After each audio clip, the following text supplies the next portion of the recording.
Isang araw, nagmamaneho sa Cubao,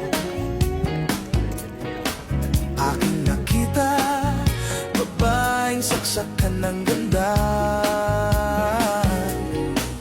Sinundan ko ang kotseng sinasakyan niya, hindi ko nakitang may dumarating pala.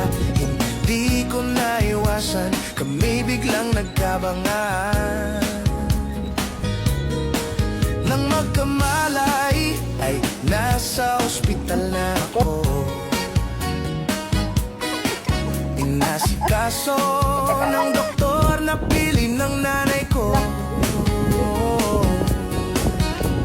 Biglang-bigla na lang ang nurse andyan na, at para kong nakita ang hell sa ganda. Kahit na de-delirio itong nasabi ko sa kanya.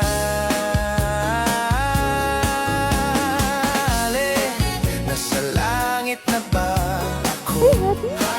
Nasa langit na ba ako? Mama, kayo po ba si San Pedro?